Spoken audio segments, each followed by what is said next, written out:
E aí galera, eu sou o Jefferson, esse aqui é o meu canal, o canal do Guzu. E agora você verá um lindo testemunho do grande pastor, tá bom? Um lindo testemunho do ex-ateu que hoje é um grande pregador de Deus. Então, se você não é inscrito, se inscreva, curte e vamos embora pro vídeo, tá bom? Se você gostar, deixe seu comentário aqui. Um abraço.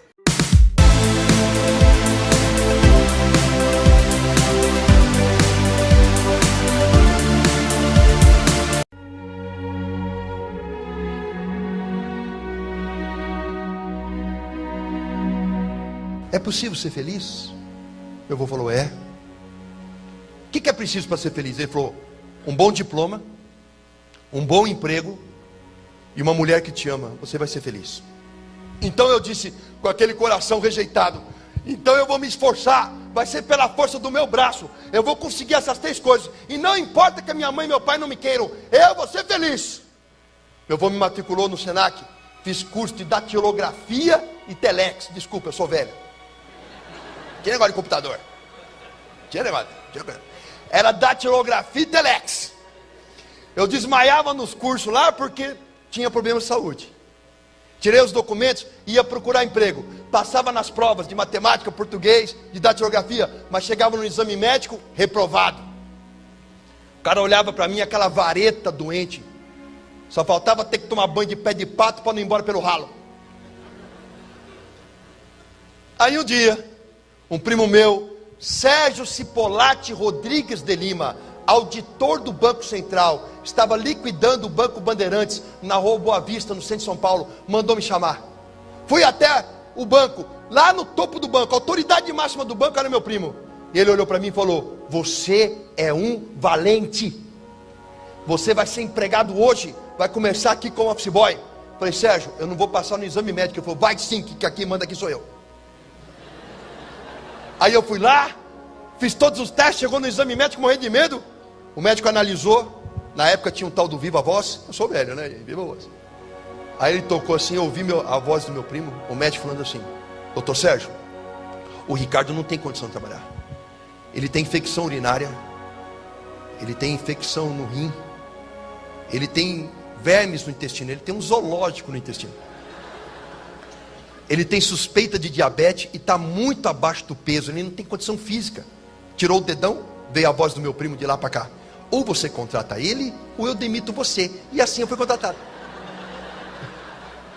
Uma leve pressãozinha. Primeiro dia de serviço, afastado para tratamento médico. Fiquei 6 meses recebendo salário sem trabalhar. Depois de 6 meses, eu voltei para o banco, estava gordo, estava disposto. Falei, agora vai, quem me segura? Com aquela voz do meu avô, um bom emprego, um bom diploma e uma boa mulher que te ama. Eu vou ser feliz.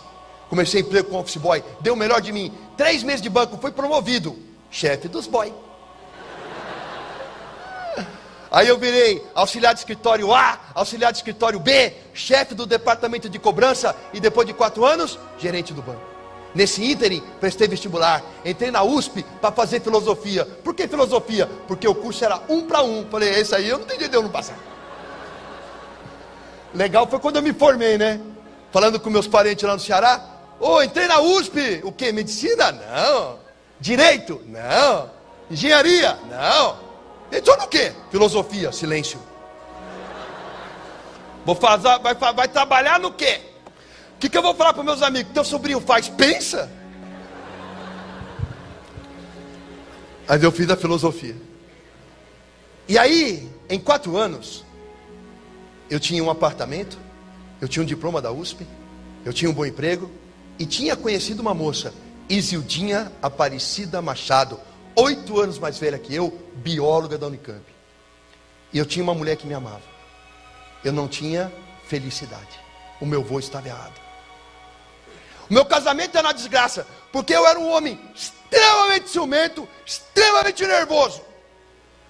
Porque todo homem que foi rejeitado, todo cara que é inseguro, ele se defende na agressividade. A Isildinha não aguentou. Depois de 4 anos de casamento, conseguido as 3 coisas que o meu avô falou, e não sendo feliz, ela desistiu de mim. E ela disse: eu vou me separar de você. Só que está perto do Natal. Vamos esperar o Natal e o Ano Novo, para depois anunciar às famílias que já gostam de ambos, que nós terminamos. Eu com o coração doído pensando: eu não posso perder essa mulher, mas da boca está fora, já vai tarde. A filha anda. Orgulhoso, orgulho. E assim, no Natal, na casa do meu sogro, recebi um telefonema. O meu sogro branco, sem sangue na face, catou o telefone branco, entregou para mim. É melhor você ouvir. Peguei o telefone e falei: alô. Era o meu tio em Fortaleza dizendo que o meu irmão que ficou lá, Marcelo Lima Braga, havia se suicidado.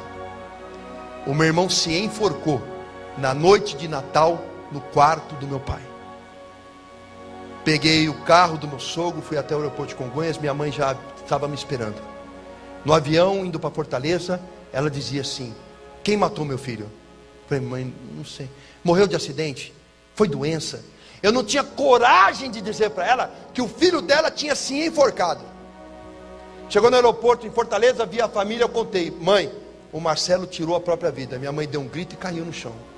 Fomos ao velório. Meu pai veio na minha direção, eu soquei meu pai. Os meus tios pularam em cima de mim. Tio Jorge médico me deu uma injeção, eu apaguei. Quando abri os olhos, eu estava no apartamento onde o meu irmão havia se enforcado. Era madrugada. O meu pai estava encostado na porta, olhando a parede que o meu irmão se enforcou, fumando um cigarro atrás do outro, porque o chão estava cheio de bituca. Eu queria sair daquela cama e jogar meu pai pela janela, porque o ódio que eu tinha dele era um ódio de morte. Não consegui. Quando o dia amanheceu, levantei da cama, o meu pai e eu nos cruzamos no corredor. Eu olhei para o olho dele, vi um homem destruído. Eu apontei o dedo para ele e falei: bem feito. Eu pensei em te matar essa noite, mas eu quero que você morra devagar, de remorso. O meu irmão deixou um menino, Gustavo Ventura Braga, com 2 anos de idade, lá em Fortaleza. Ele morreu e deixou um filho. A minha mãe falou: volta sozinho para São Paulo. Avisa o teu padrasto que eu não vou. O teu irmão deixou um filho que está sem pai. Eu vou cuidar desse menino. E minha mãe ficou em Fortaleza para cuidar do neto. E eu voltei para São Paulo sozinho, novamente separado de minha mãe. Cheguei em São Paulo, casamento terminado, irmão suicida, mãe no Ceará. Desisti de tudo, larguei o emprego. Dividimos o apartamento em 2 na venda do divórcio. Peguei todo o dinheiro que tinha e trocava a noite pelo dia. Nas noites de São Paulo, sem trabalhar, vivia de uísque e cerveja nas boates de prostituição. Trocava a noite pelo dia. A minha esperança era que alguém, numa briga de bar, desse uma facada em mim, desse um tiro em mim. E assim passaram anos, 2, 3 anos, até que um dia no Bexiga, no Café Piu Piu, tomando cerveja num bar, uma namorada minha da época, Mariana Melilo Sauer, médica infectologista do Hospital do Servidor Público, na época estudante de medicina, fazia medicina na Fundação ABC. Ela chegou até meu ouvido e disse: seu pai infartou, morreu. Eu levantei um brinde na mesa com um copo de cerveja na mão e disse: vamos brindar. Todo mundo brindou comigo. Estão brindando a quê? Eu falei: a morte de um desgraçado. Esse era o meu coração. Resolvi abandonar tudo, largar São Paulo, largar tudo, largar a namorada também. Porque quem está no mundo pensa assim: está com problema no casamento? Troca de mulher. Está com problema no emprego? Arruma 10 empregos. Ora, se o problema está dentro de você, para onde você for, você leva consigo. Problemas não servem para você fugir dele, servem para você enfrentá-los. Prestei vestibular, porque eu tinha uma boa base de estudo. Entrei na Unicamp no curso de biologia, sem um tostão, quebrado, destruído, acreditando que eu devia morrer. Fui morar na moradia de estudante, que é de graça. Peguei a bolsa do Vale Alimentação, que a Unicamp dá para quem não tem dinheiro para comprar comida, para comer no bandejão. Peguei uma bolsa de emprego, para ganhar um salário mínimo, trabalhando por semana na Unicamp. Fazendo biologia, com 6 meses de curso, arrumei emprego de professor no COC. Professor estagiário. Passei 6 meses dando aula, os alunos fizeram abaixo-assinado para me contratar como professor definitivo. Virei professor de cursinho. Salário, 14 mil reais por mês. Dando aula onde? Campinas, Franca, Ribeirão, Vinhedo. Total de alunos que eu dava aula por ano, 5 mil. Entrava em sala de aula com 300 alunos para dar aula. Fiquei famoso. Os alunos adoram o professor, exaltam o professor. Eu tinha um belo salário, aluguei uma bela casa, comprei um belo carro, ia viajar, gastava 6 mil reais por mês em uísque. Saía com todas as alunas que me dessem mole. E são muitas. Porque a aluna dá mole para professor, pode ser bonito, feio, baixo, alto, baixo, não se interessa. E eu tinha tudo que o mundo diz, que se você tiver, você vai ser feliz. Eu tinha fama, eu tinha dinheiro, eu tinha bom uísque, eu tinha bens materiais, eu tinha as mulheres mais lindas que eu conseguia encontrar, e eu só não tinha alegria. O mundo mente aí fora para o povo, dizendo que se conseguir as coisas vai ser feliz. Só quem é capaz de curar um coração e preencher um espaço é Jesus. E assim a minha vida começou a ser transformada. Porque num dia na Unicamp, bêbado, com os pés em cima de uma caixa de cerveja, de calção sem camisa, com as minhas tatuagens expostas, numa mesa cheia de médicos e biólogos, passa uma crente, uma filha de Deus Altíssimo, uma evangélica que veio do encontro com o Senhor Jesus. Ela não tinha uma Bíblia debaixo do braço, ela não pregou a palavra para mim, ela só passou. E ela estava tão cheia do Espírito, que quando ela olhou para mim, o meu olhar cruzou com o dela segundos. E eu vi naquela mulher algo diferente, uma paz, uma alegria, uma coisa que eu não conseguia definir. E parecia que ela não pisava no chão, mas ela andava em nuvens. E eu perguntei ao povo que estava na mesa: quem é essa moça? Disseram-me: é Elaine Peters. Mas ela estuda biologia? Sim, ela está aqui. Mas como é que eu nunca vi ela? Não, ela não vai para balada nenhuma, ela é crente. E eu olhei assim e pensei: como uma pessoa que estuda biologia na Unicamp pode ser crente? Crente é coisa para ignorante. Eu li a Bíblia já, eu li a Bíblia. Acreditar que o mar se abre, que o sol para, que o machado flutua e que o sujeito fica 3 dias dentro de um peixe é coisa para louco. Isso é alegoria. Ela não pode ser crente. Mas na verdade eu estava incomodado com o que ela tinha no olhar.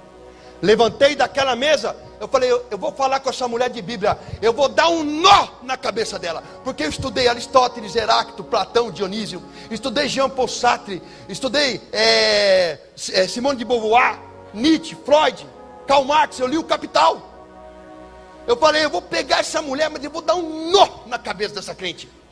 Vou lá, cheio de cerveja, cheguei do lado da crente, Helene, ela cheia do Espírito, e eu cheio de cerveja. Adivinha quem ganhou? Aí eu cheguei: Helene, você chama Helene, né? Pô, chama Cepacol. Meu apelido é Cepacol, por causa do meu queixo. Aquele boneco do Cepacol queixudo. Alguns alunos me chamam de Buzz Lightyear do Toy Story. E outros do Senhor Incrível agora, né? Aí eu cheguei para Helene e falei: Helene, criticando. Falei: Helene, você é crente? Ela deu 3 pulinhos para o lado e falou: graças a Deus. Eu não falei nada, mas eu pensei: crente e louca. Eu falei: Helene, eu quero conversar sobre a Bíblia. Eu já li a Bíblia todinha. Eu vou não conversar com você não, você está bêbado. Quando é que nós vamos conversar? Outro dia nós conversamos. Passou uma semana, a Helene não saía do meu pensamento. É Deus trabalhando. Aí encontrei com ela na Unicamp e corri: Helene, vamos falar da Bíblia hoje? Ela falou: não, você está bêbado. Quando você estiver bom a gente conversa. Eu falei: filha, eu estou bêbado todo dia, eu não vou acordar. Ela falou: eu estou orando e Deus vai preparar o momento. E preparou. Uma semana depois, andando em Barão Geraldo, eu vi um restaurante por quilo, tive vontade de entrar e entrei. Nunca tinha entrado lá. A Helene estava comendo. Ela olhou para mim, ela fez aquela cara de não, um mala, né?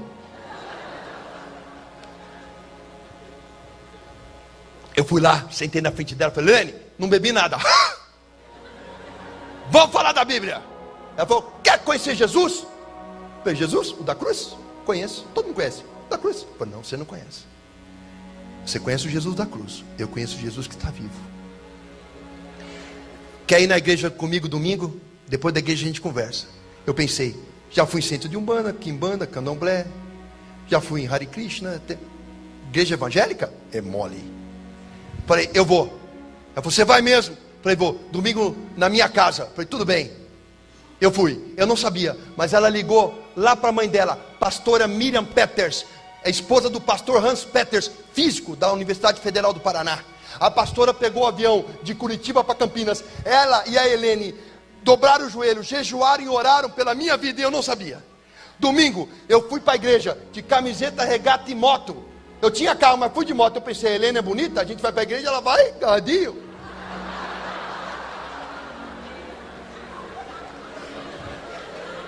Esse era o meu coração. Aí quando cheguei na casa da Helene, toquei a campainha, quem apareceu lá? A Helene? Não, a mãe dela. Pastora. Ela correu no corredor, me abraçou, me apertou, chorando, e disse no meu ouvido, Jesus te ama e eu também. Eu não falei nada, mas eu pensei, essa loucura é de família. Aí eu falei, eu estou de moto, nós somos em 3, como fazemos? Ela, nem a que for a pé, nós vamos para a igreja. Pegamos o ônibus e fomos. Chegamos na igreja, chegamos no meio do louvor, o povo estava lá adorando ao Senhor, em línguas, orou, quando sorou, e a Roma Súria, canta lá, e eu olhava aquilo, eu falei, o que é isso? Olhei para o lado para falar com a Helene estava assim. Olhei para o outro lado para falar com a mãe dela estava atrás de mim assim. E eu querendo sumir dali. De repente, na hora do louvor, toca um louvor a Deus. Dizia assim: em tua presença sou fortalecido. E eu estava só o pó. Em tua presença, Senhor meu Deus, em tua presença é onde devo estar, quero estar. Eu senti um tremor por dentro, como se meus órgãos estivessem tremendo. Me deu uma vontade de chorar incontrolável. Comecei a vir aquele choro do fundo de minha alma. E começou a escorrer umas lágrimas diferentes. Não era um choro comum, era um choro curativo. Numa igreja em que eu não conhecia ninguém, eu saí correndo no meio de um corredor, parei na frente do púlpito, abri meus braços e coloquei o rosto no solo. A pastora Márcia Perucci mandou parar o culto, pegou um vidro de azeite, derramou todo em mim e disse: o Espírito Santo de Deus está me dizendo que hoje eu estou consagrando um verdadeiro adorador. Assumi a posição fetal. E é como a mão de Deus tivesse entrado em mim. Eu comecei a chorar copiosamente. Chorei a perda do meu irmão. Chorei a mágoa da rejeição. Chorei a maldição das palavras do meu pai. Chorei o abandono, chorei a sujeira, chorei a miséria. E à medida que eu chorava, o meu coração se alegrava e cicatrizava. Quando eu levantei daquele chão, como Paulo no deserto, eu estava cheio do Espírito e renascido em Cristo. O peso do mundo não estava mais sobre mim. E eu tinha uma alegria que eu não conseguia controlar. Uma alegria que o diploma não deu, que o casamento não deu, que o dinheiro não deu. Uma alegria que eu não conseguia conter. E o brilho nos olhos que a Helene também tinha. E eu descobri o que era aquele brilho. O nome do brilho é Espírito Santo de Deus. Entrei no ônibus com a Bíblia na mão que eu acabei de ganhar, sujo de azeite e feliz. E eu gritava para pastor e família dentro do ônibus na hora de voltar: agora eu sou crente? Ela é, agora você é crente. Como é que eu faço para ser mais crente? Ela falou: calma que depois eu te explico. E eu queria saber tudo. Eu falava: como é que crente se diverte? Ele não faz sexo. E elas vermelhas de vergonha: calma. Todas as dúvidas a gente tira. Cheguei em casa pulando como a Helene estava, cheio do Espírito Santo. Moravam 2 metros comigo. Um é meu amigo até hoje, doutor James Novaes. Ele é doutor mesmo, ele fez mestrado e doutorado em psiquiatria. Ele é psiquiatra. Ele me viu de um jeito diferente, cheio de óleo, com a Bíblia na mão. Ele falou: calma, você surtou. Meus amados, eu estou surtado há 9 anos. Fui dormir. Eu dormi profundamente. Eu dormi como nos braços de Deus. Acordei no outro dia e fui dar aula. Levei um livro de biologia e levei a Bíblia. Entrei no cursinho, os alunos não entenderam nada. Abri o livro de biologia e havia a Bíblia. E disse: Gênesis capítulo 1.